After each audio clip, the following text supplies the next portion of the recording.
আজকে সকালবেলা না ঘুম থেকে উঠে ফ্রেশ হয়ে সবার আগে চা বসিয়েছি, শুধু নিজের জন্য না, মা বাবার জন্য। আমার হাতের এই পাতলা টেলটেলে হালকা চিনি দেওয়া চা, এই চা খেলে সুগার হবে না। বাবাইয়ের অবশ্য সুগার আছে, সে যাই হোক, দুধ চা খাওয়ার থেকে আমার হাতের লিকার চা খাওয়া অনেক ভালো। তারপর এসেছিলো হচ্ছে আমার ছোট্ট বান্ধবী, ও নানান অভিযোগ, নানান আবদার, সেগুলো শুনতে শুনতে আমার মাথা নষ্ট হয়ে যায়, কিন্তু ওর অভিযোগ শেষ হয় না। দুদিন না শরীরটা একটু খারাপ ছিল, সেই কথাই ও আমাকে বলছে।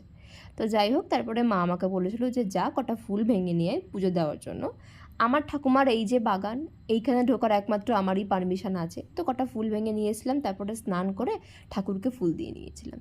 আজকে একটু শীত শীত করছিল, তার জন্য ভাবলাম যে যাই ছাদে গিয়ে খাই। এই বছর প্রথম ছাদে খেলাম বেগুন ভাজা আর চিকেনের ঝোল আর ভাত।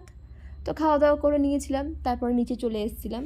এই যে এই ফুলগুলো 3-4 দিন হয়ে গেল, এখনও ভালোই আছে, নষ্ট হয়ে যায়নি। তো এই ছিল মিনি ব্লগ, দেখা হচ্ছে পরে কোনো মিনি ব্লগ।